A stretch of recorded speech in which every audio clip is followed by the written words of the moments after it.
Bonjour. La dématérialisation des autorisations d'urbanisme est bel et bien en marche. Et la Ville de Paris nous en fait une impressionnante démonstration, tant par l'ampleur des moyens déployés que par l'étendue des acteurs pris en compte. Nous sommes ravis d'accueillir Alexandre Reynaud, architecte voyer, chef de projet DématAds à la direction de l'urbanisme, service du permis de construire de la Ville de Paris, qui va partager avec nous son expérience. 1 an de pratique de dématérialisation des autorisations d'urbanisme.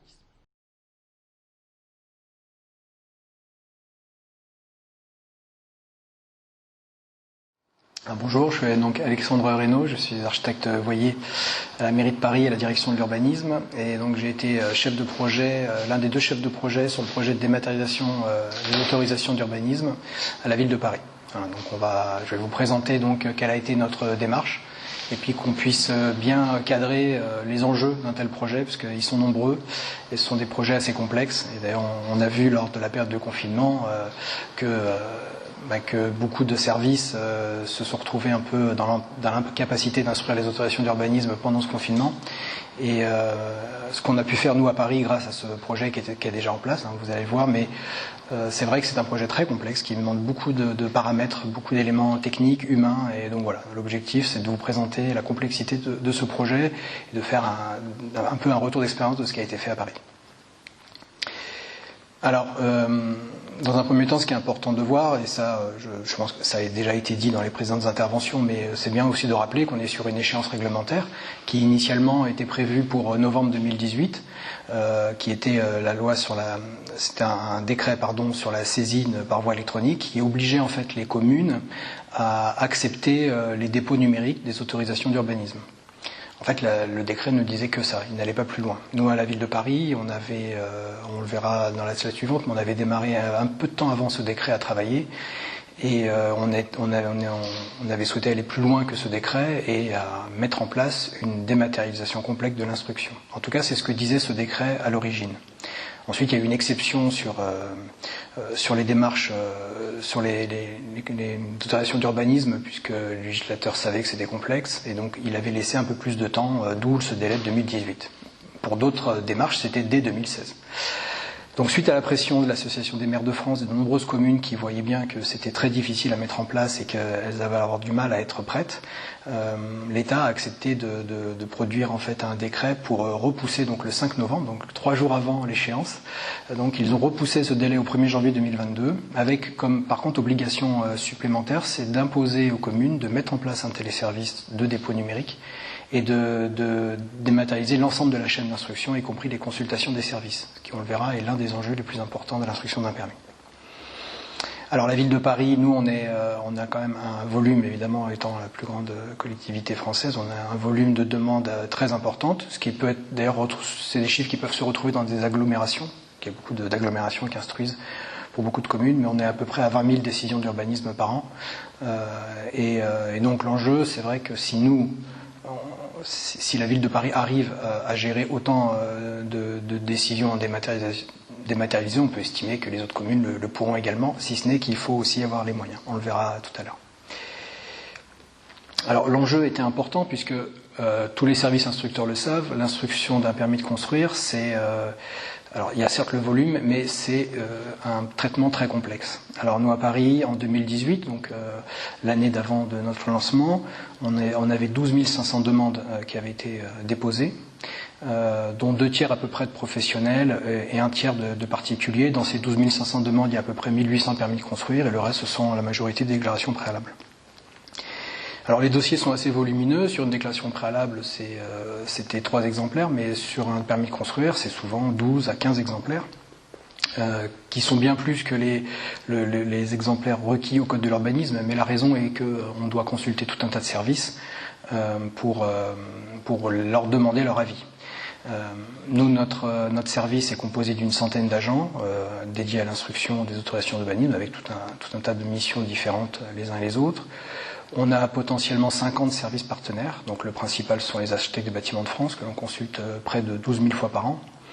Mais on a beaucoup de services partenaires que l'on consulte moins, donc c'est vrai qu'il y a certains services que l'on va consulter que 2-3 fois par an, mais la majorité des services, on les consulte très régulièrement, donc ça veut dire qu'il fallait aussi penser à gérer dans ce projet de dématérialisation la consultation de ces 50 partenaires. En papier, on estimait que ces 12 500 demandes correspondaient à peu près à 25 tonnes de papier par an qui étaient manipulées, qui étaient envoyées, soit par courrier, soit par navette. Donc on voit bien que l'enjeu de la dématérialisation, elle est énorme pour l'instruction des autorisations d'urbanisme, c'est que ça permet de pouvoir simplifier toutes les logistiques, la manutention et les courriers qui demandent beaucoup de temps, d'équivalent temps plein évidemment et beaucoup de moyens. Donc c'est la raison pour laquelle nous, on a donc lancé les premières études en 2015, donc un an avant le décret. Et ensuite, on a développé des téléservices sur 3 ans. Notre stratégie était de développer des téléservices petit à petit et de compléter en avril 2019, date de lancement de notre projet, l'ensemble du bouquet qui permet de déposer les autorisations d'urbanisme. Le premier étant un module d'aide au choix qui permettait de définir à l'adresse si on doit déposer un permis ou une déclaration préalable. Donc l'idée était de guider l'usager. Ensuite, on a dématérialisé les certificats d'urbanisme qui sont un volume très important et qui ne demandent pas tout à fait la même gestion. Ensuite, on a mis en place un module de suivi en ligne de l'avancée de l'autorisation d'urbanisme. Ensuite, on a mis en place la déclaration des chantiers, que ce soit ouverture ou déclaration d'achèvement. Ensuite, on a mis en place une saisie assistée des formulaires, qui reprend d'ailleurs à peu près un système qui existe à l'État, qui s'appelle ADO, et qui permet d'aider les gens à remplir leur CERFA. Et enfin, le bouquet final, si je puis me permettre, c'est le dépôt en ligne du CERFA et également le dépôt des pièces. Donc ça, c'était avril. Alors, on a mis en place un partenariat ville-État très étroit, puisque, certes, on consulte beaucoup de services de l'État, mais notamment les architectes des bâtiments de France, les services aussi de la préfecture de police qui gère la sécurité à Paris, avec les architectes de sécurité et les pompiers de Paris. Mais également aussi, on instruit des dossiers, la ville est guichet unique pour les dossiers déposés par l'État. Les permis préfets, c'est-à-dire les permis à compétence préfectorale qui sont notamment les établissements publics, les travaux de la SNCF, de la RATP, les ambassades. Donc tout ça, ce sont des permis instruits par les services de l'État. Il y en a à peu près 200 par an. Mais comme on est guichet unique, il fallait également prévoir le dépôt numérique aussi de ces permis.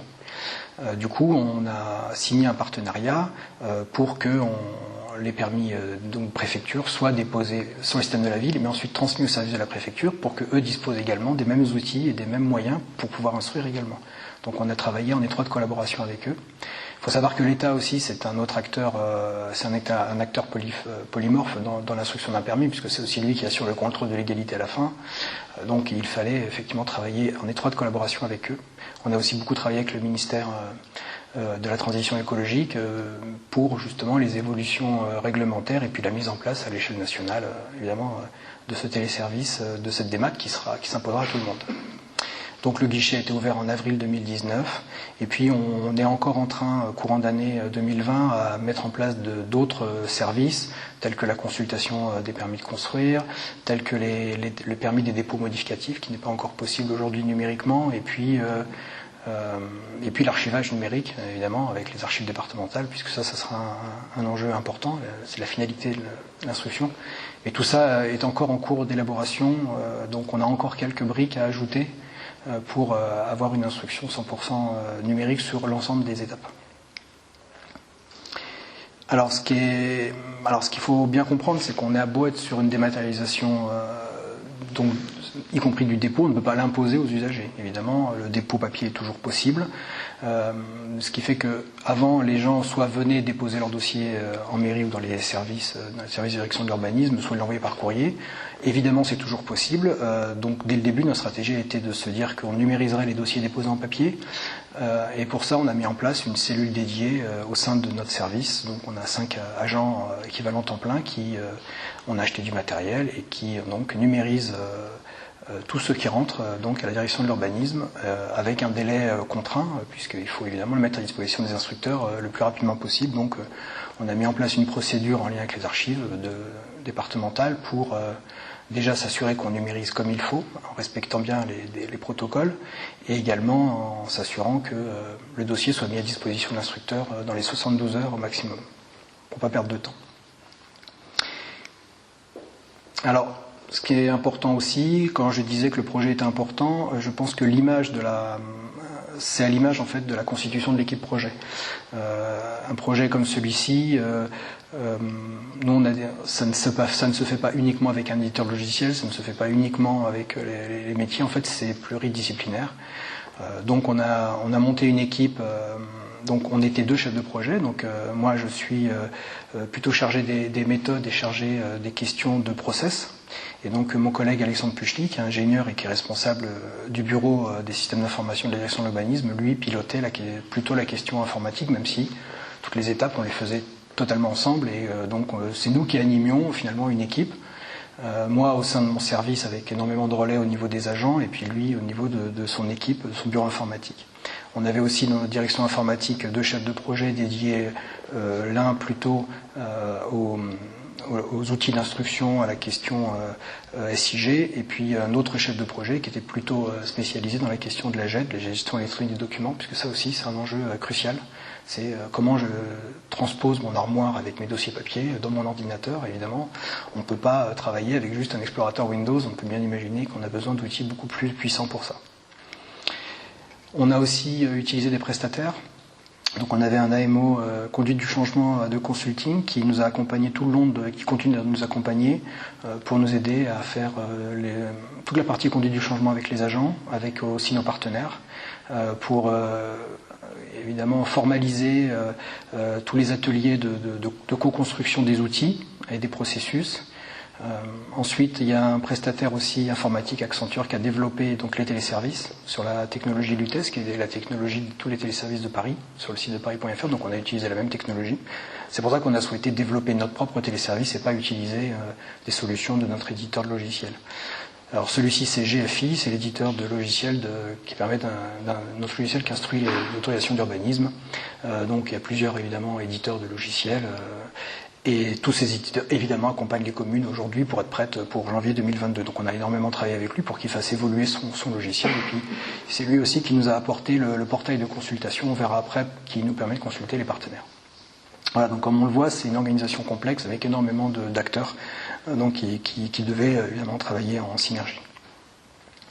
Donc on a, comme il s'agissait d'avoir un système novateur qui n'existait pas encore, mais il a fallu les construire. Donc on a aussi beaucoup associé nos agents. C'est important quand même que, évidemment, c'est pas le tout de construire des outils, mais il faut encore que les gens qui travaillent dessus soient à l'aise avec ces outils. Donc on les a associés pour être sûr que ce qu'on développait répondait vraiment aux besoins. Même si Alexandre Puchely et moi, on était des anciens instructeurs, donc on connaît le métier, mais il n'empêche qu'il y a tout un tas de domaines, le domaine un peu juridique, le domaine du contrôle, le domaine de la rédaction. Donc il y avait beaucoup d'aspects qui nécessitaient vraiment une prise en compte pointue des besoins de chacun. On a aussi associé beaucoup les partenaires. On a travaillé avec les architectes bâtiments de France étroitement, avec les pompiers de Paris et les architectes de sécurité, avec lesquels d'ailleurs on a fait des tests 1 an avant, quasiment le lancement d'avril. Il a fallu évidemment former tout le monde à l'utilisation de ces nouveaux outils. Donc on a aussi accompagné les services de l'État, on a aidé à la formation de tous les partenaires, les 50 partenaires. Donc il a fallu aller ou les faire venir chez nous pour les former tous, pour être sûr que personne ne se retrouve le bec dans l'eau en avril 2019 avec plus de dossier papier. Voilà. Enfin, comme je l'ai dit tout à l'heure, on a mis à disposition à la préfecture de région Île-de-France qui instruit les dossiers préfets, notre système d'information. On a énormément travaillé avec eux aussi.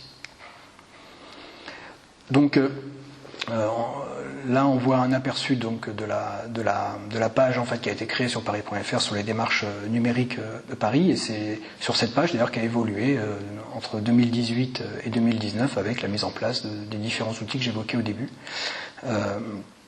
Alors, ce qui nous reste encore à faire, donc, ce sont les permis modificatifs, les dossiers de transfert, qu'on doit aussi mettre en œuvre. Les téléchargements de dossiers par le public. On va mettre en place une messagerie sécurisée pour communiquer avec les demandeurs, les architectes et les maîtres d'ouvrage plus facilement. Et puis les dossiers, les déclarations d'intention d'aliéner. Alors c'est une autre équipe chez nous à la direction de l'urbanisme qui travaille dessus, mais c'est aussi un projet. Voilà, donc en fait tout ça, l'ensemble des bouquets du téléservice aurait dû normalement être mis en œuvre cet été. Bon là, évidemment le confinement nous a occasionné un peu de retard. Enfin, on a toujours l'objectif de finaliser tout ça cette année. Alors, on a un aperçu donc de la GED. Alors, cette GED, elle est sur la technologie Alfresco Community. Donc, avec des développements open source, d'ailleurs, qu'on mettra à la disposition sur sur les forums informatiques les développements qui ont été faits. En fait, la finalité de développement de cette JED, c'est qu'elle a vraiment été adaptée aux besoins métiers avec une connexion avec notre application métier, ce qui fait que les dossiers, les plans sont en fait les infos qu'il y a derrière ces plans, les métadonnées viennent en fait de notre application métier et donc sont mises à jour en permanence en temps réel. Ce qui fait qu'un instructeur peut classer, retrouve le classement automatique de tous les dossiers qu'il a à l'instruction à son nom, et il ne voit pas, il n'a pas dans ce classement les dossiers de son voisin de bureau. Il peut aussi gérer ses délais avec des codes couleurs. Là, on le voit dans cet exemple. Ce qui est vert, c'est les dossiers autorisés, les rouges sont les dossiers refusés. Donc, c'est un exemple, mais voilà, c'est vraiment un outil très puissant et très performant. Donc là, on a un aperçu donc, du portail de consultation qui permet de consulter les services partenaires. C'est fait que c'est par un lien web, donc ils accèdent en fait à tous les éléments du dossier, les plans évidemment et toutes les informations qui sont liées au dossier, y compris les avis des autres services, et ils répondent par ce portail. Et en fait, leur avis arrive directement dans notre système d'information, dans notre JED. Voilà, donc il n'y a plus besoin de faire des photocopies ou de mettre manuellement, de scanner les documents, ils arrivent automatiquement. Donc il a fallu évidemment les former à ces outils et puis leur faire accepter qu'ils devaient utiliser un outil supplémentaire. Et ça c'est un gros enjeu, c'est qu'un service d'architecte bâtiment de France qui va travailler avec 30 communes, vous imaginez bien qu'il va voir d'un mauvais œil le fait de devoir utiliser 30 portails différents. Et là, j'y reviendrai à la fin, d'où l'importance des travaux qui se font en ce moment à l'État sur un portail centralisé. Alors, là, on voit un aperçu de notre système d'information global qui est très complexe et qui est d'ailleurs à l'image de la complexité réelle, avec l'ensemble des briques que je viens d'évoquer, avec en orange l'application métier, qui est notre carte ADS de notre éditeur GFI, qui est, je crois, l'une des applications métiers les plus utilisées en France. Et notamment, c'est pour ça aussi qu'on a beaucoup travaillé avec d'autres communes, notamment Lyon, avec Bordeaux aussi, à carte ADS. Donc il y a pas mal de grandes communes, de grandes villes, d'agglomérations qui utilisent le même logiciel, donc c'était aussi plus facile, via notre éditeur, de travailler aussi en lien avec les autres communes. En tout cas, les besoins que nous, on a mis les évolutions que notre éditeur a fait sur son outil, évidemment, serviront à tous ses clients, évidemment, comme tous les éditeurs. Donc il a fait évoluer son outil pour qu'il puisse communiquer facilement avec notre système de JED.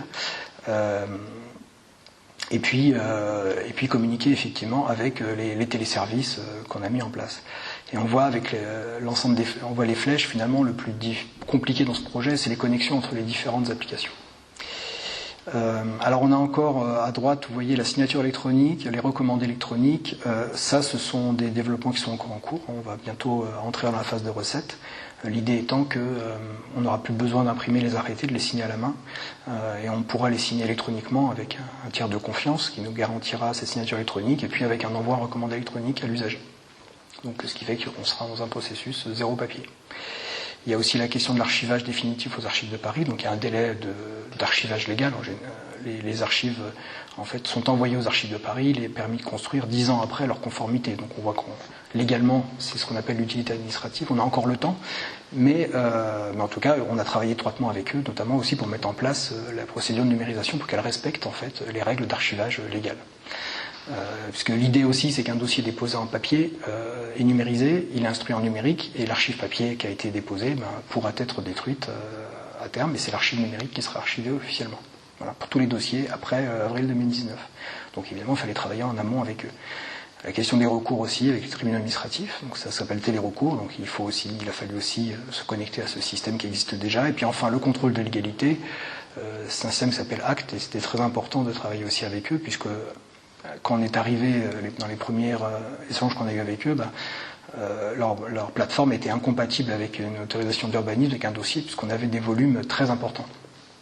Pour vous donner un ordre d'idée, l'un des premiers gros permis d'EMAT qu'on a eu, c'était le permis de la Gare du Nord, qui était d'ailleurs un permis préfet, et en fait c'était 1 giga de données, à peu près de 500 fichiers. Donc vous imaginez que quand on envoie ça sur la plateforme ACT, donc on a été obligé, avec eux, qu'ils fassent évoluer leur système pour que ça soit envoyé en petits bouts, puisque évidemment ils avaient une taille limite d'envoi, puisqu'avant c'était juste des arrêtés, des actes papier, donc qui n'avaient pas de poids. Donc voilà, là on voyait, on avait un enjeu énorme au niveau technique surmonté. Alors ça, dès avril, c'était réglé, puisque évidemment, une décision d'urbanisme est légale et terminée et peut être mise en œuvre une fois qu'elle a été envoyée au contrôle de légalité. Donc on ne pouvait pas lancer le projet tant que l'envoi au contrôle de légalité via acte ne marchait pas. Alors là, on a un aperçu du processus d'instruction, dans quelle mesure il était impacté. Je vous ai dit qu'il y avait un côté très aussi au niveau du processus et du coup un côté humain très important, un côté RH. Donc ça aussi, on a beaucoup travaillé en parallèle des ateliers sur les outils. On a aussi beaucoup travaillé avec des ateliers sur l'évolution de nos processus. Donc ça a été l'occasion de moderniser notre administration, finalement de faire un peu un stop and go sur la façon dont on travaillait, de faire un audit, un auto-audit avec notre prestataire qui nous a justement accompagnés sur ces questions-là. Et donc on a réinterrogé toutes les étapes et on a essayé d'anticiper, on a modélisé en amont tout ce qu'on pensait que ça générerait comme impact sur l'instruction. Et puis on l'a traduit par les évolutions. On a même été jusqu'à faire évoluer notre organisation interne pour vraiment s'adapter à ces nouveaux processus. Donc c'est un travail aussi qui prend du temps, évidemment, si on veut le faire bien. Donc c'est aussi une des raisons pour lesquelles c'est très difficile d'improviser un processus nouveau comme ça en quelques semaines. Alors la question du matériel, évidemment. Donc là j'ai parlé de l'informatique, j'ai parlé de l'aspect humain, mais il y a aussi évidemment l'aspect matériel. C'est sûr que si les agents ont des écrans 19 pouces, ça va être difficile de lire des plans au format papier A0. Donc on a axé notre réflexion sur le matériel sur 3 volets. D'abord, la première, c'est les salles de réunion, comment on travaille en collaboratif. Donc pour ça, on a acquis des écrans interactifs, tactiles pour nos salles de réunion et pour nos box de réception du public, parce qu'on reçoit aussi beaucoup en faisabilité pour étudier les projets avec les promoteurs et les particuliers et les architectes. Donc pour ça, il fallait aussi évidemment des écrans pour pouvoir travailler efficacement sur le numérique. Donc on a investi sur 5 grands écrans 86 pouces, des écrans 49 pouces, et puis pas mal d'écrans 65 pouces qui permettent au plus d'être mobiles sur des pieds mobiles qui permettent de pouvoir être assez souple dans l'organisation du travail. Par exemple, lorsqu'un maire d'arrondissement va signer son avis, puisqu'on consulte les maires d'arrondissement à Paris, comme à Lyon et Marseille, il peut très bien avoir un écran sur roulette ses collaborateurs lui amènent, et comme ça il peut signer son avis numériquement via le portail, sans avoir à réimprimer les plans. C'est très important. Après, il y a le poste de travail de nos agents, donc on est tous en configuration double écran, et on a acheté des écrans ultra haute définition pour tous nos instructeurs, en plus de leur deuxième écran qui est un écran haute définition classique. Voilà, donc on a investi 94 écrans HD et 63 écrans UHD. Également, on a changé toutes les unités centrales pour qu'elles puissent être assez performantes. C'est l'occasion aussi de remplacer notre parc assez vieillissant. Oui, alors il y a 3 écrans en fait. Il y a les UHD, en fait, il y en a 228 et 63 écrans tactiles aussi. On a voulu tenter aussi la question du tactile. En fait, ce qu'on a fait, c'est qu'on a fait tester à l'ensemble de nos agents les écrans tactiles, les écrans ultra définition, et on leur a demandé de choisir bien avant de commander qu'est-ce qu'ils souhaitaient. Donc on a vraiment répondu à leurs besoins. Alors certains trouvaient que le tactile était intéressant, d'autres le trouvaient sans intérêt, donc voilà, on a vraiment laissé le choix à nos agents. Et puis enfin, il y a la mobilité pour nos agents de terrain, que ce soit notamment nos contrôleurs qui vont assurer les conformités. Donc évidemment, ils ne peuvent pas réimprimer tous les plans pour aller sur le terrain, donc on leur a acheté des PC hybrides, de type Surface Pro, avec des harnais pour qu'ils puissent évidemment avoir les mains libres. Donc voilà. Donc pour l'instant, d'ailleurs, on est dans cette étape, parce que les premières conformités sur les permis d'avril, c'est un peu maintenant que ça arrive, donc c'est un peu l'enjeu. Ça aurait dû être l'enjeu du printemps. Ça sera l'enjeu de cette rentrée de vraiment être dans le réel. On essaie de se préparer au mieux, mais quand on est dans le vrai, là on s'aperçoit qu'on n'a pas prévu tout. Rien ne vaut le terrain. Alors j'ai évoqué la numérisation, donc on a mis en place une cellule de numérisation. Donc on a développé nous-mêmes nos outils qui permettent de numériser et d'intégrer automatiquement dans la JET les documents avec un nommage normalisé. C'est pour ça ce ne sont pas nos agents qui numérisent. Voilà, même quand le pétitionnaire va nous envoyer par mail des pièces complémentaires, ce sont la cellule de numérisation qui les intègre dans notre système pour qu'on ait une cohérence, pour qu'in fine dans l'archivage on ait toujours la même structure. Donc on a acquis 2 scanners à 0, 4 scanners à 3, et puis on a 5 agents qui sont recrutés, donc comme je vous l'ai dit, on s'est engagé à avoir un délai de 72 heures pour la mise à disposition. Et on scanne tout en PDF, c'est la norme évidemment, c'est le format de fichier le plus pratique et le plus courant. Et on scanne tout en 200 dpi, globalement ça suffit, mais c'est vrai que lorsque les plans sont un peu petits, selon la définition, nos agents vont adapter la résolution, donc ils ont un travail quand même très, très fin et ils vont vraiment s'adapter à la qualité du document et au nommage aussi du document. Voilà, c'est important aussi qu'il soit bien nommé.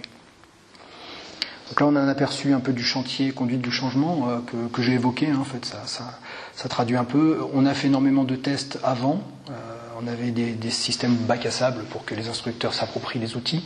Et puis après le lancement, on a fait un grand effort d'accompagnement de nos agents, puisque on les a accompagnés sur des rendez-vous personnalisés sur leur poste de travail. On a fait des séances de formation, donc avant, mais également après, pour s'assurer que tout le monde avait bien saisi les nouvelles méthodes et que personne ne soit un peu perdu. Parce que c'est vrai qu'on apprend 2 semaines avant le lancement, 1 mois avant, puis après, une fois qu'on a oublié, parce que c'était pas du concret. Donc ça aussi, c'est très important, l'accompagnement pendant. Alors, ce slide illustre finalement ce qui change fondamentalement. Quand j'ai dit que ça change de process, concrètement, c'est quoi ? En fait, aujourd'hui, sur un process papier, un dossier, alors évidemment, nous on demande plus d'exemplaires, mais on n'est pas les seuls que ce que demande le code, mais en général, pour instruire un dossier, on a un dossier papier. Voilà, tous les autres, on les a envoyés, ou alors on les garde en dossier authentifié, il ne faut surtout pas les altérer, puisque c'est eux qui seront ensuite le dossier authentifié légal. Mais ce dossier, il passe de main en main, et que finalement, lorsque plusieurs personnes doivent analyser le dossier, elles doivent attendre que le dossier soit dans leur bureau pour pouvoir le traiter. Ça, tout le monde connaît ça. Avec un dossier numérique, c'est du bon sens, mais c'est bien de le rappeler, c'est que le dossier il est sur un serveur et n'importe qui y accède n'importe quand. On peut gérer des règles avec des workflows, des process, mais en tout cas, après on peut le contrôler comme on le souhaite selon le process, mais c'est vrai que ce qui change tout, c'est la temporalité de l'accès au dossier. Et donc c'est pour ça qu'on a remis à plat toute notre instruction, c'est que du coup, ça permet de gagner beaucoup de temps sur certaines étapes, ça permet d'éviter les dossiers qui s'égarent, que des fois ils croyaient qu'ils étaient dans un bureau, finalement ils doivent chercher. Enfin, on voit bien que c'est une nouvelle façon de travailler qui est beaucoup plus souple, beaucoup plus efficace. Et c'est valable également pour l'ensemble des services, que ce soit les services partenaires, les tiers qui vont consulter le dossier. En fait, on n'envoie pas de copie, ils consultent le dossier sur les serveurs. La seule exception, c'est qu'on envoie au contrôle de légalité et aux archives de Paris. Là, pour le coup, on envoie une copie certifiée, évidemment, puisque c'est ce qu'ils doivent vérifier sur ce qu'on leur envoie et non pas sur un lien. Alors les étapes postérieures, j'en ai parlé, c'est à l'instruction, c'est que les étapes sensibles, c'est le contrôle de légalité, donc ça j'en ai parlé tout à l'heure déjà. La consultation du dossier par le public, alors ça c'est on est encore on est en phase de recette de cet outil d'un téléservice, donc la personne par l'adresse ou par le numéro de dossier pourra consulter instantanément le permis et même télécharger les pièces. Donc il n'y a plus besoin de se déplacer en mairie pour venir le consulter. Les recours administratifs, donc j'en ai parlé, c'est via télérecours en cas de contentieux administratif. Et puis enfin l'archivage, on continue de travailler avec eux pour. D'ailleurs, il faut quand même savoir que le code de l'urbanisme, il n'est pas très précis. C'est vraiment un code qui a été fait pour une démarche papier. Il décrit les processus papier.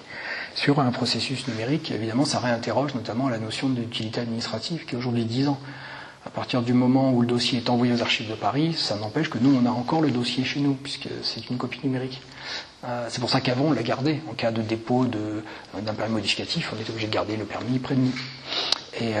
Et donc ça réinterroge finalement les processus. Et c'est vrai qu'on a eu la chance de tomber avec des collègues des archives départementales de Paris, très ouverts d'esprit et prêts à prendre des risques d'interpréter les règles, évidemment dans le respect. Parce que ce qu'il faut quand même dire, c'est que l'ensemble de cette démat, il faut qu'elle soit juridiquement infaillible. Il ne faut pas qu'on puisse nous dire, écoutez, là, ce que vous avez fait, c'est assez flou, et j'y reviendrai après sur la question notamment de la signature électronique de l'usager. Ça, c'est un élément très important. Et donc, voilà, à partir du moment où on respecte les enjeux juridiques, il faut aussi être imaginatif et se dire comment on va gérer quelque chose qui n'existe pas encore.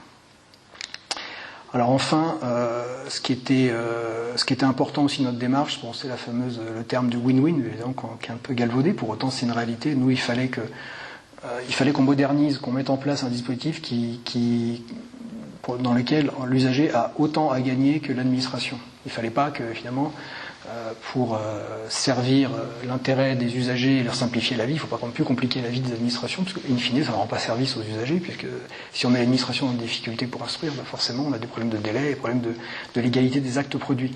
Donc, ça a été un peu le fil rouge de nos travaux tout le long des 4 ans, c'est à chaque fois comment faire en sorte que tout le monde s'y retrouve.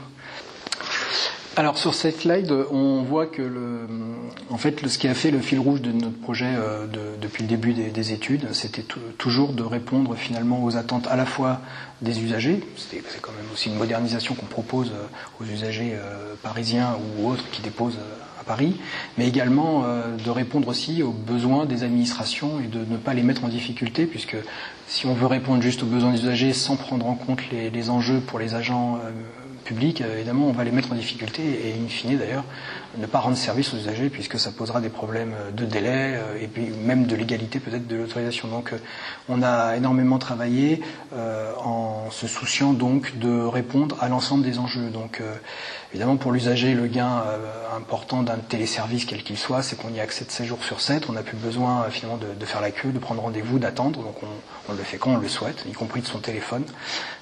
Des économies donc de moyens, de déplacement, de reprographie. C'est vrai que pour les architectes notamment qui assumaient cette reprographie. Quand je vous ai parlé tout à l'heure de la gare du Nord, le permis de la gare du Nord, sachez qu'un exemplaire, c'était 2 caisses pleines de 15 kilos chacune pour un exemplaire. Donc vous imaginez en 15 exemplaires ce que ça donne. Donc c'est vrai que ça, au niveau reprographie, je crois que c'est 3 000 € l'exemplaire pour eux, rien que de frais de reprographie. Donc c'est sûr que déposer des fichiers qui coûtent rien, forcément, et puis d'éviter d'imprimer pour ensuite rescanner quelque chose, ça n'a aucun sens. C'est d'ailleurs aussi notre objectif aujourd'hui, c'est que nos téléservices soient majoritairement utilisés, puisque c'est vrai que d'imprimer des plans en plusieurs exemplaires pour ensuite qu'ils soient numérisés et même jetés, c'est un peu dommage, puisque autant utiliser le téléservice. Et donc on a alors ce qu'on appelle les services intelligents, c'est-à-dire qu'il y a des aides en ligne en fait lors du dépôt, c'est-à-dire qu'on est guidé lors du remplissage du CERFA, et ça c'est important, puisque quand on remplit un CERFA c'est parfois un peu abscon et quand on n'y connaît pas grand-chose, parce qu'on a beaucoup de particuliers qui déposent des autorisations d'urbanisme une fois dans leur vie, donc forcément on n'est pas expert. Donc c'est important aussi d'être guidé, même pour les architectes c'est souvent très compliqué sur certains projets, donc c'est important aussi cette notion de guider l'usager. Et puis enfin il peut suivre en ligne, non pas sa commande, mais au moins il peut voir en temps réel si son dossier est incomplet ou pas. Et puis pour les administrations, nous on a, comme je vous l'ai dit, c'est les administrations, évidemment, ce qui vaut pour nous, direction de l'urbanisme, vaut aussi pour nos collègues ABF, pour la préfecture de police, pour la DRAC aussi, direction régionale des affaires culturelles, pour les monuments historiques. Donc on a optimisé notre processus, on a fait aussi beaucoup d'économies de manutention, de moyens, plus de locaux d'archives, plus de manutention, de déplacement de dossiers. On avait même des agents aussi dans notre bâtiment qui trimballaient les dossiers avec leur chariot d'un bureau à l'autre. Tout ça, on n'a plus besoin de le faire. Et puis l'information, on l'a vu tout à l'heure avec le schéma, c'est que l'information est accessible plus rapidement et automatiquement à tout le monde. Donc c'est beaucoup plus fluide au niveau des échanges. Et puis enfin, ce que l'usager va saisir comme données dans le téléservice est automatiquement repris dans notre système d'information, et donc on a des données beaucoup plus exhaustives et on n'a pas besoin de les ressaisir nous derrière. Alors le lancement, on peut quand même, nous on est assez ravis du lancement, même si on essaie beaucoup de travailler, de faire beaucoup de pédagogie et d'accompagnement des entités, des déposants pour que le dépôt numérique soit privilégié. Mais en fait, ça ce sont des chiffres qui étaient c'était des chiffres de janvier, mais on avait 50% en gros des permis qui étaient déposés par voie dématérialisée et un tiers de déclaration préalable, puisqu'on a plus affaire aux syndics de copro, aux particuliers qui sont un peu moins à l'aise avec ces outils, ou peut-être qui ont un peu peur de l'inconnu et donc qui préfèrent continuer de déposer en papier. Mais comme je vous ai dit, on y travaille, évidemment, on travaille beaucoup avec beaucoup de partenaires pour essayer de les accompagner. En interne, nous, il y a à peu près 200 utilisateurs de notre système d'information, et le portail de consultation, les services partenaires, ça représente 550 agents dans toutes les administrations. Donc vous voyez quand même, c'est un sacré volume de gens qui potentiellement sont sur notre système en même temps et travaillent en même temps. Donc il ne fallait pas évidemment faire en sorte qu'il n'y ait que certaines heures où on peut travailler et d'autres pas.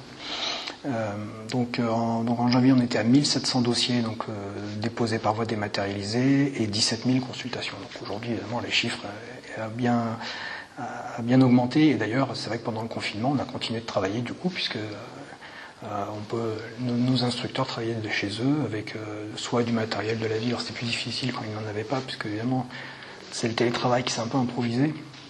Mais on a pu continuer donc on n'a pas, malgré l'ordonnance de l'État qui a figé les délais d'instruction, on a pu continuer à instruire nos dossiers et à produire des décisions. Donc on est les premiers à avoir mis cette démarche 100% numérique en place. Je sais qu'il y a beaucoup de communes, puisqu'on travaille beaucoup en réseau, qui évidemment ont énormément avancé aussi, qui sont bientôt prêts, voire prêts. Puis il y a eu des tests, notamment chez la métropole de Brest, ils ont déjà fait des tests dématérialisés depuis quelques temps.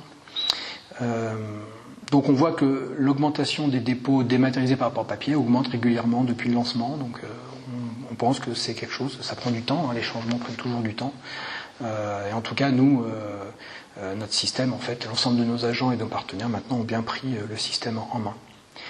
Alors je ne vais pas montrer en détail l'ensemble des slides, il suffit d'aller sur le site paris.fr. Par contre, ce qui est important quand même de comprendre, c'est finalement qu'est-ce que notre téléservice propose. Et puis, qu'est-ce qu'on doit avoir en tête pour déposer. Parce que c'est vrai qu'on ne prépare pas un dépôt numérique comme on prépare un dépôt papier. C'est pas la même chose. On n'a pas les mêmes, on ne doit pas avoir les mêmes réflexes parce que c'est pas les mêmes enjeux. Alors déjà, notre téléservice, je l'ai vu, on l'a dit tout à l'heure, on peut demander un certificat d'urbanisme, on peut consulter les règles d'urbanisme, ça c'était existant depuis un moment, on peut avoir un simulateur qui nous permet de choisir la bonne démarche, est-ce que c'est un permis, une DP, ou alors une autorisation surclassée qu'on doit déposer directement à la DRAC. Et puis on peut prendre aussi rendez-vous en ligne avec nos instructeurs pour étudier la faisabilité, c'est très important. Je vous parlais de l'accompagnement. L'accompagnement, il est très important à prendre en compte et évidemment, nous, on a essayé de s'organiser pour ne pas laisser l'usager seul devant son écran avec ses questions. Donc il y a toujours la possibilité de prendre rendez-vous avec nos instructeurs pour voir les aspects techniques et réglementaires du dossier et architecturaux. Le dépôt papier est toujours possible dans notre service bureau accueil service usager qui est donc au rez-de-chaussée de notre immeuble à la direction de l'urbanisme. Et puis on a mis en place des box d'accueil qui permettent aux personnes qui auront des difficultés à déposer depuis leur lieu de travail ou chez eux à venir disposer d'ordinateurs dans notre direction pour être accompagnés par nos agents pour finaliser leur dépôt en ligne. On a aussi mis en place une adresse dédiée, un numéro de téléphone dédié pour accompagner les gens en cas de difficulté. Et on reçoit énormément de mails pour les aider. C'est souvent des incompréhensions. Ça nous a permis aussi dès le début de mettre en lumière des petits bugs ou des choses. Donc c'est aussi comme ça qu'on arrive à perfectionner notre système qui est, comme il est innovant, forcément, on améliore régulièrement. Alors, je disais tout à l'heure qu'il fallait, on préparait pas un dossier numérique comme on prépare un dossier papier. Effectivement, pour préparer son dossier numérique, il y a des prérequis importants à avoir en tête. Donc, il faut l'anticiper. Alors déjà, il faut créer un compte parisien Mon-Paris, qui n'est pas réservé aux Parisiens, évidemment, mais c'est un compte qui permet d'utiliser les téléservices du site de Paris. C'est très simple à créer comme compte, évidemment. La petite subtilité, c'est la certification France Connect. L'enjeu, c'est de certifier l'identité des personnes qui vont faire la démarche en ligne. Ça, c'est très important. Aujourd'hui, évidemment, on identifie les acteurs, soit le maître d'ouvrage, le ou les demandeurs, mais également l'architecte sur un permis de construire. Donc il faut avoir la garantie que ces personnes sont bien celles qu'elles prétendent être. Et donc il fallait qu'on mette en place un système qui évite les usurpations d'identité faciles. Donc il fallait évidemment verrouiller un peu ce système, le sécuriser juridiquement et techniquement. En fait, on n'a rien inventé, on a juste utilisé la plateforme de France Connect, qui est une plateforme de l'État, qui est en fait un fournisseur d'identité numérique reconnu. Alors qui permet, à la base, c'est un système qui permet de se connecter sur n'importe quel site de l'administration avec des comptes issus des fournisseurs d'accès officiels. Alors c'est le compte des impôts, ça peut être le compte Amélie, de la Sécurité sociale, le compte La Poste ou un compte Orange. C'est les 4 principaux qu'on peut utiliser. Et ce qui fait que maintenant, beaucoup de communes le font déjà, c'est-à-dire que ça évite de créer un compte sur tous les sites dans lesquels on va. Nous, c'est pas exactement comme ça qu'on utilise France Connect, puisqu'on impose donc la création d'un compte Mon-Paris, ce qui est logique, puisqu'on va utiliser notre système d'information via l'UTES, Et donc il est important de créer le compte pour accéder à ça. Mais par contre, ce qu'on va faire une seule fois à l'inscription, c'est qu'on va certifier notre compte, notre identité, via France Connect en utilisant le fournisseur d'identité que j'ai évoqué. Alors ça, c'est vrai que ça interroge les gens, c'est qu'ils ne comprennent pas trop pourquoi ils vont utiliser leur compte des impôts pour déposer. C'est pas, en fait, ils vont juste l'utiliser sur le site des impôts, c'est-à-dire que le système va les envoyer vers le site des impôts. Ils vont dire oui, ce mail que je viens de créer sur paris.fr, il est bien rattaché à telle personne d'après mon compte des impôts. Après, on revient sur le site de la ville et on importe juste de France Connect, de la plateforme de l'État, le nom, prénom, date et lieu de naissance pour garantir l'identité de la personne. On récupère absolument pas de données personnelles autres. Et on ne les voit pas d'ailleurs. Donc en fait, cette certification de France Connect fait valeur de signature électronique et permet donc à l'usager de ne pas avoir à développer des outils de signature électronique et on a la garantie de l'identité de la personne. Alors c'est valable pour le demandeur ou les demandeurs, l'architecte, mais également pour le chargé d'opération qui va créer le dossier pour son patron. Par exemple, souvent, un cabinet d'archi, c'est pas dans les gros cabinets, il y a des chargés d'opération qui vont préparer le dossier, le soumettre, et l'architecte signe juste, il a travaillé dessus, mais il signe le CERFA en tant qu'architecte, puisque évidemment, il signe leur nom propre. Et ben donc, ça veut dire que la personne qui va constituer le dossier et le déposer, elle aussi va devoir créer un compte certifié France Connect. Ce qui permet aussi à l'ensemble des acteurs qui sont susceptibles de ne plus se voir, du coup, puisqu'ils n'ont plus besoin de venir faire signer les plans auprès du maître d'ouvrage. Comme ils sont susceptibles de ne pas se voir, il faut quand même qu'ils aient la garantie que la personne qui a créé le dossier, qui l'a mis en ligne, soit bien la personne. Donc ça, c'est important d'avoir d'avoir une traçabilité de tous les acteurs qui sont intervenus sur le dossier. Il en va aussi de la crédibilité du service qu'on propose et pour éviter qu'il soit détourné. Voilà, et je pense que beaucoup d'autres communes utiliseront le même système, puisque sans cela, on a une fragilité juridique énorme. Et donc, en tout cas, c'est le système que nous, sur lequel on a opté. Ensuite, pour constituer le dossier numérique, eh bien, on va utiliser donc uniquement le fichier PDF. C'était le choix pour avoir une normalisation pour éviter d'avoir des formats illisibles. Évidemment, si vous utilisez une maquette numérique du BIM, il faut que l'administration ait un logiciel pour pouvoir lire ces fichiers, donc ce qui n'est pas forcément le cas. Donc l'important aussi, c'était de décomposer les pièces du permis selon la nomenclature du code de l'urbanisme, puisque aujourd'hui, pour prendre l'exemple de la maquette numérique, effectivement on en a beaucoup parlé avec François Pellegrin, cette maquette numérique est un plus, ça peut être un plus pour l'instruction, pour permettre de bien mesurer l'insertion urbaine, la complexité, pour pouvoir après choisir les coupes que l'on souhaite, effectivement. Mais il n'empêche que le code de l'urbanisme, lui, pour l'instant, il n'a pas évolué, il demande toujours la PC1, la PC2, la PC3, jusqu'à la PC43. Donc il faut bien déposer pour que nous, ensuite, à la consultation du public et éventuellement pour éviter les recours, et puis ensuite à l'archivage, qu'on retrouve la bonne nomenclature. Donc c'est pour ça aussi qu'on est obligé de décomposer les pièces. Ça ne veut pas dire qu'on ne peut pas déposer une pièce en plus en annexe, comme aujourd'hui, d'ailleurs, n'importe qui peut rajouter ce qu'il veut dans un dossier de permis de construire. Des fois, on a des études historiques, des études des sols, des choses qui ne sont pas prévues au code, mais qui permettent d'instruire, qui permettent de comprendre le projet. Voilà, donc en fait, donc il faut bien préparer ces pièces. Alors, la limite de la pièce, c'est 10 mégas par pièce. Évidemment, parce que si on a autorisé un PDF de 200 mégas, vous imaginez bien que l'affichage sur l'écran serait très long. On n'a pas non plus des ordinateurs de compétition. Donc on a limité justement pour assurer un bon équilibre entre qualité de données et poids. Alors si la pièce fait plus de 10 mégas, ce qui arrive souvent, il y a la possibilité de le tronçonner en plusieurs bouts, c'est-à-dire qu'on a la PC40 qui est le dossier de sécurité et le dossier accessibilité, la PC39 et la PC40, on peut les décomposer en 10, 20, 30 fichiers de 10 mégas selon les besoins. Voilà. Donc nos systèmes, en tout cas c'est comme ça qu'on a conçu. Voilà. Alors là, on a un aperçu en fait, là, on a un aperçu du tableau de bord, en fait, de ce que ça peut donner, en fait, de ce que voit l'usager, en fait, dans son téléservice. Donc là, on voit qu'il y a plusieurs étapes, en fait. Il va soumettre son dossier. À la fin, une fois qu'il a saisi l'ensemble du CERFA, qu'il a mis ses pièces jointes, il va soumettre le dossier à l'ensemble des acteurs qui ont été identifiés, donc le demandeur, l'architecte ou les demandeurs. Et tant que ces personnes n'ont pas validé le dossier numériquement, donc n'ont pas validé sur notre système ce qui vaut signature, le dossier ne peut pas être déposé. Si quelqu'un estime que le dossier n'est pas bon, il peut refuser et ensuite le dossier peut être modifié. En fait, quand on va soumettre le dossier aux acteurs, il est verrouillé pour que personne puisse faire des modifs que l'autre ne verra pas. Donc le dossier est verrouillé, il est soumis aux acteurs et quand ils le signent, le dossier peut être automatiquement soumis et a tout de suite un numéro et un récépissé de dépôt automatique. Voilà. Ensuite, on peut suivre avec un tableau de bord l'ensemble des demandes que l'on a faites via notre compte parisien.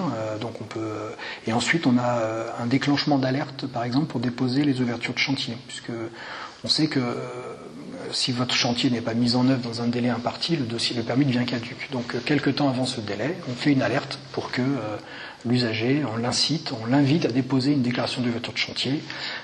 Et donc, en quelques clics, il dépose. Et c'est un autre téléservice dédié qui vient se mettre en place. Il peut également voir que son dossier est incomplet. Et il peut, via le téléservice, déposer les pièces manquantes que nous, on a désignées comme manquantes, quand le dossier est incomplet et qu'il n'a pas reçu son délai. Donc on voit que dans ce tableau de bord, en fait, on a un suivi. Et après, on peut retrouver nos arrêtés. Comme un site marchand, on peut retrouver nos vieilles factures. Voilà, c'est pareil, on peut retélécharger l'ensemble des décisions, des dossiers qu'on a déposés, si on en dépose souvent. Alors, j'en ai parlé aussi tout à l'heure, c'est les fonctionnalités à y venir. Donc, la possibilité pour le public de consulter les dossiers et de les télécharger. Donc ça, c'est en phase de recette. Donc c'est imminent. Les permis modificatifs, c'était compliqué lorsque le permis d'origine était en papier. Donc c'est pour ça que c'était assez compliqué la reprise des données, parce que c'était pas les mêmes. Donc c'est pour ça que ça a pris un peu plus de temps. La messagerie sécurisée, que je l'évoquais tout à l'heure, pour finalement formaliser les échanges entre l'instructeur, l'administration et le demandeur.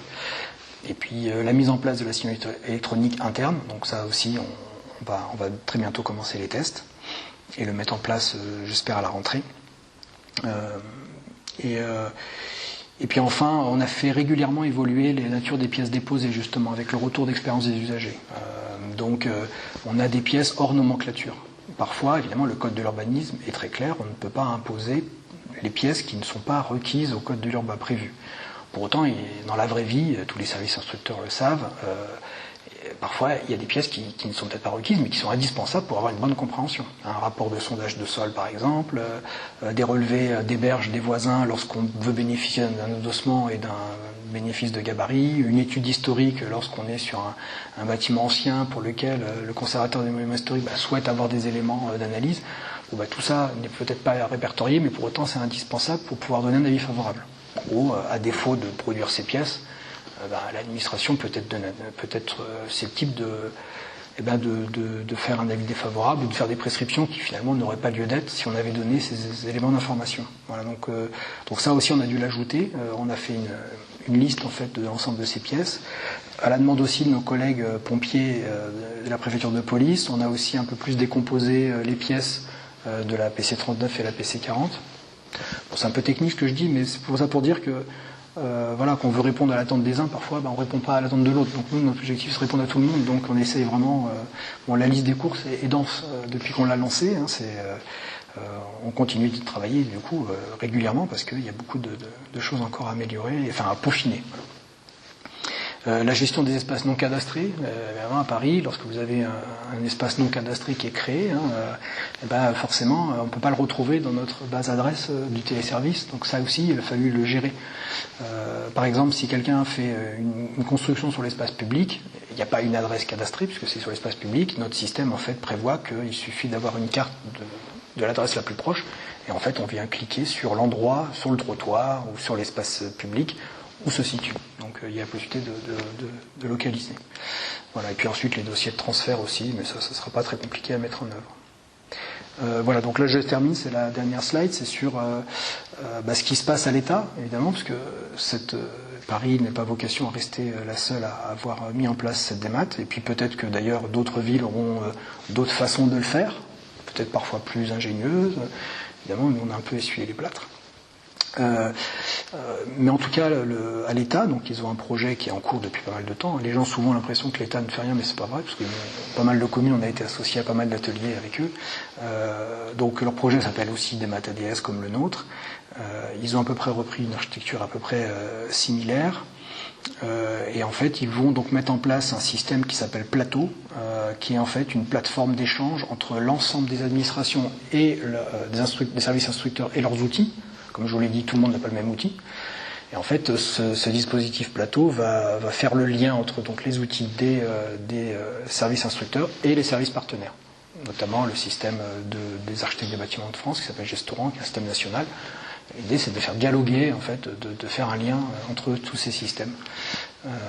Et en évitant que eux aillent dans les téléservices de tous de toutes les communes pour lesquelles ils travaillent et qu'ils aillent, en fait, ils aillent dans un système. Donc c'est pour simplifier, évidemment, et pour rendre finalement crédible cette démat au niveau national, puisque surtout avec les communautés d'agglomération, c'est très complexe.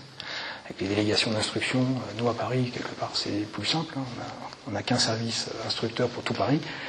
Mais c'est vrai qu'il y a beaucoup de sites où il y aura beaucoup plus de complexité d'administration et plus complexe. Voilà.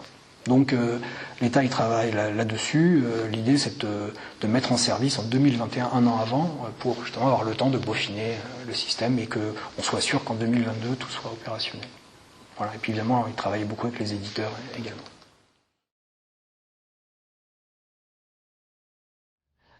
Merci beaucoup pour cette présentation.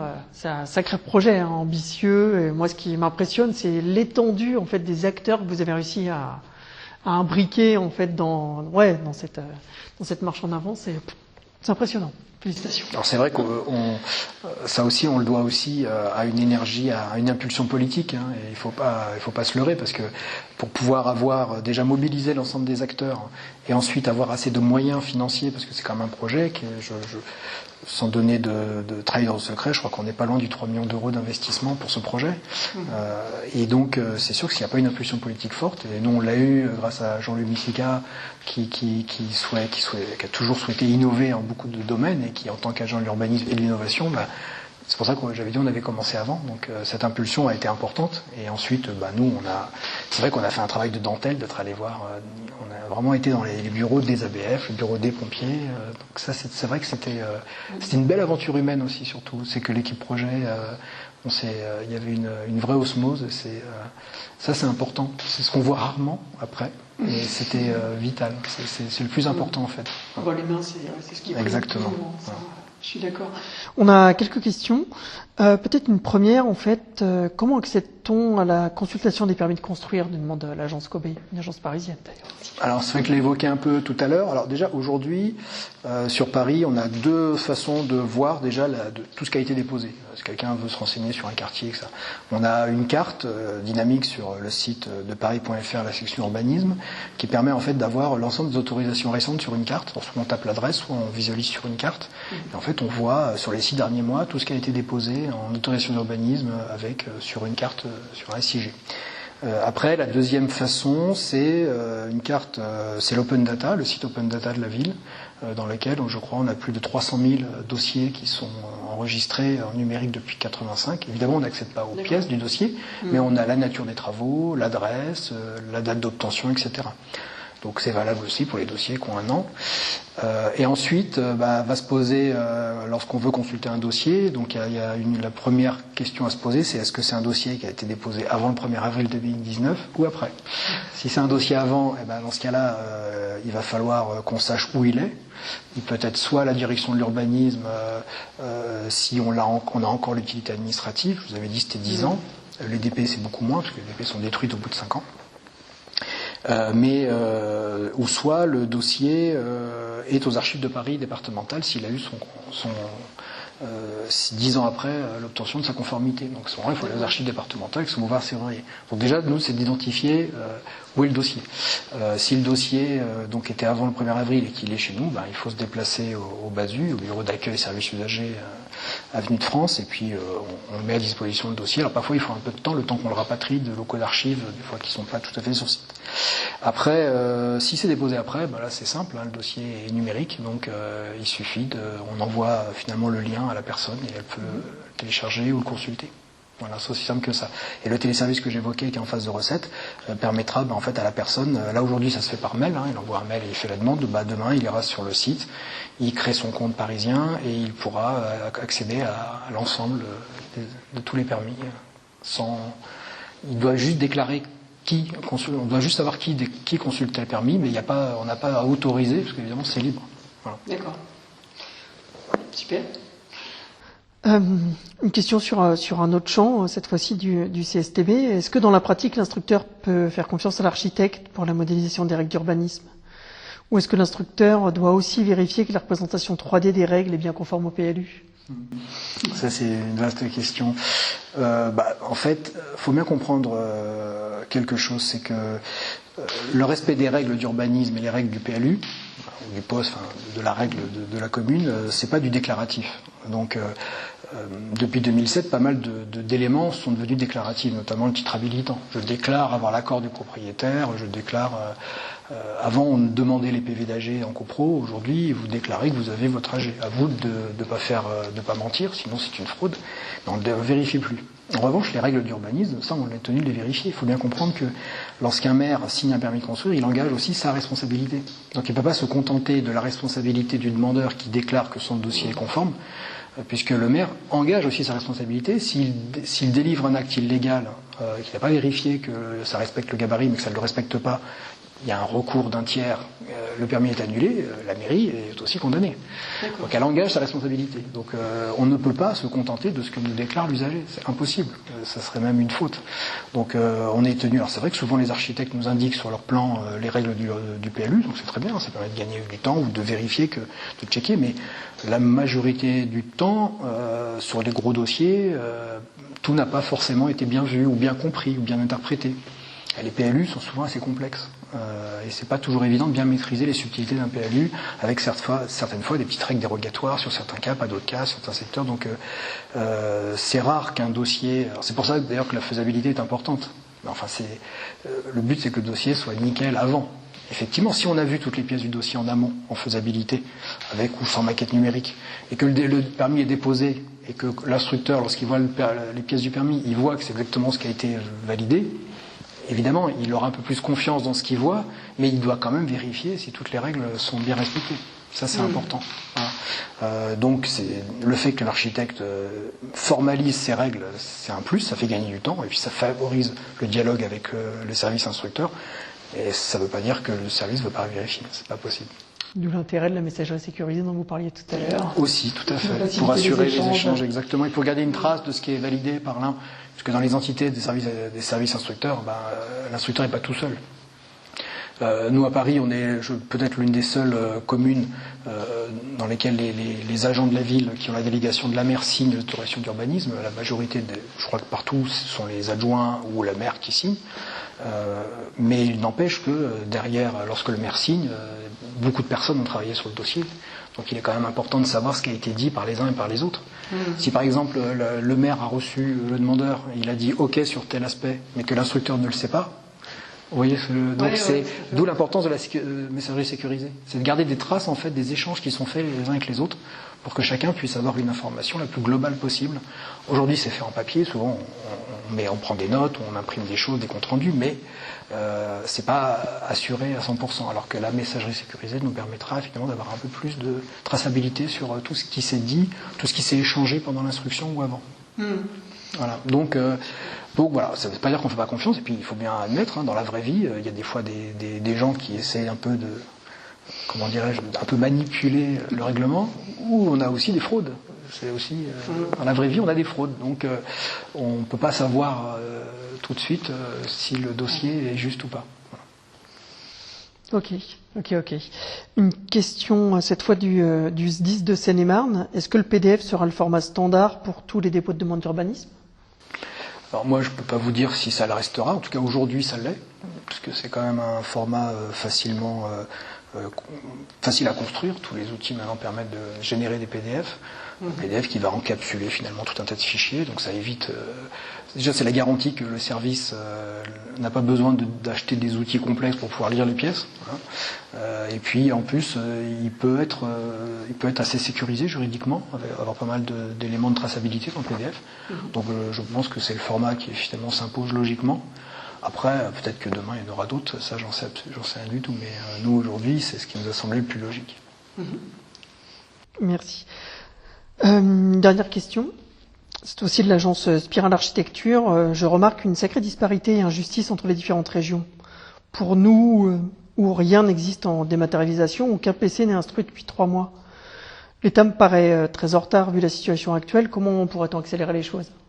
Vaste question aussi. Et puis ça, c'est des questions qui étaient très cruciales pendant le confinement, effectivement, où les agences d'architecture, les maîtres d'ouvrage se sont organisés en télétravail pour continuer leur activité autant que possible. Et ils ont constaté que parfois les administrations, eux, ne suivaient pas, et que effectivement, il y a eu l'ordonnance qui a figé les délais d'instruction.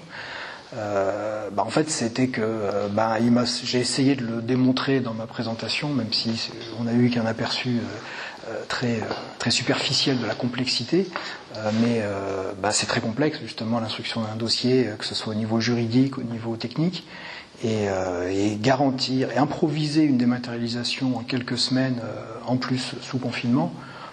Pour moi, c'était quasiment impossible. Donc nous, on a pu le faire à Paris, continuer à instruire les dossiers. Donc on a continué à produire des décisions malgré l'ordonnance, parce que l'ordonnance n'excluait pas la possibilité de le faire. Mais il est logique que les communes qui n'étaient pas prêtes pour la démat, et quasiment aucune ne l'était vraiment, alors certaines ont réussi à bricoler des choses. Il y a même des communes qui organisaient des navettes pour envoyer les dossiers papier chez leurs instructeurs pour qu'eux puissent les instruire. Oui, pareil, effectivement. Voilà, Madame Nantes qui avait fait un webinaire pendant le confinement. Et puis on ne peut pas numériser non plus les plans comme ça, n'importe comment. Ça demande des outils, ça demande de la qualité. Quand vous avez des plans avec des grands plans, de grands formats, c'est difficile en plus. Et ça sous-entend en plus que si on va imposer aux agents de travailler en mode très dégradé, ça veut dire qu'ils peuvent peut-être laisser passer des choses importantes. Moi, ce que je dis toujours, c'est que quand un service instructeur est très exigeant vis-à-vis du demandeur sur la qualité des pièces, sur le respect des règles du PLU, ça n'est pas que l'intérêt des uns qui se confrontent à l'intérêt des autres. Pour moi, ils ont le même intérêt. C'est que le dossier, une fois qu'il sera délivré, il ne soit pas attaqué, ou s'il est attaqué, il ne tombe pas. Voilà. Si une interprétation bienveillante a été faite d'une règle par le service instructeur, ou s'il n'a pas pu voir parce qu'il travaille en mode dégradé, et que quelqu'un fait un contentieux, parce que je vous rappelle que les délais de recours étaient aussi figés. Oui. Et ça, c'est pas anodin. Donc ça veut dire que s'il y a un contentieux qui est fait sur un dossier qui a été instruit en mode dégradé, on augmente pour moi les risques de contentieux possibles et de fragilité juridique. Il faut aussi comprendre ça, et que c'est pas de la mauvaise volonté de la part des administrations de ne pas avoir instruit. Alors c'est vrai qu'il y a des disparités, parce qu'on n'a pas la même égalité de moyens.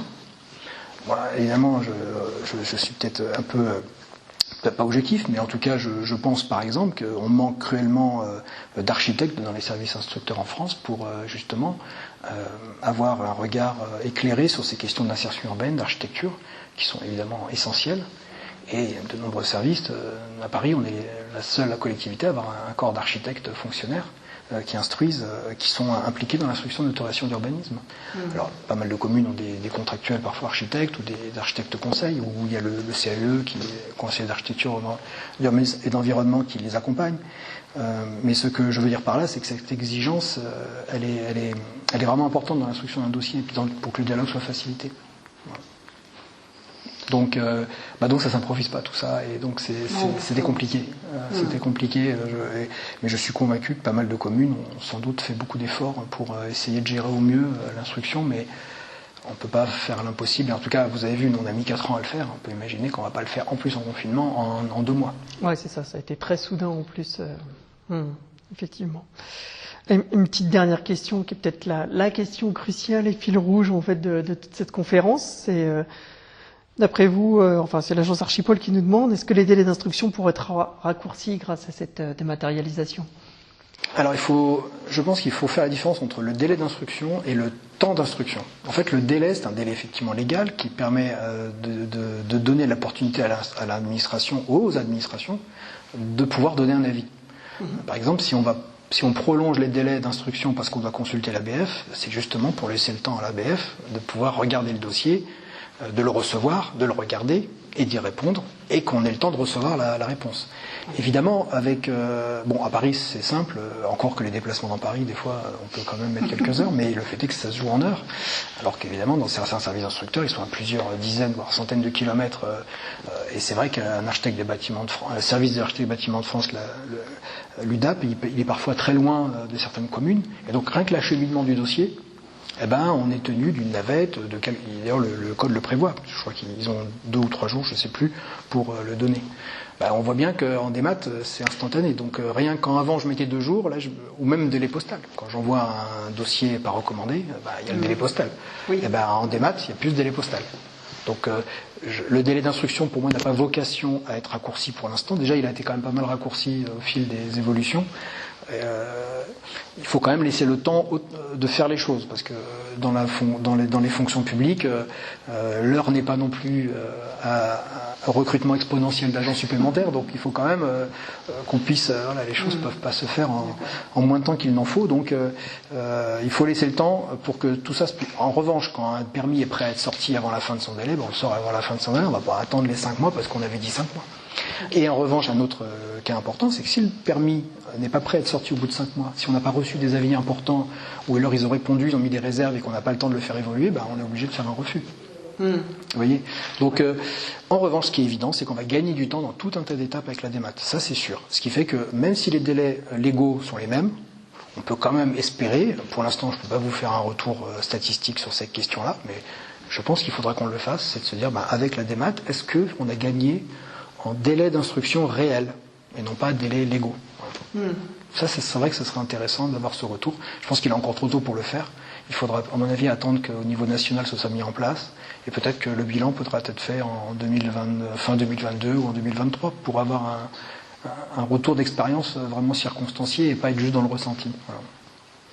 Très bien. Merci beaucoup d'avoir partagé cette expérience avec nous. Je vous en prie. Et effectivement, on va passer sur un deuxième volet avec François Pellegrin et le premier PC BIM de France qui a été déposé avec Emmaüs Habitat. Et on va voir si la maquette numérique peut réduire ce temps d'instruction, faciliter les choses. Oui.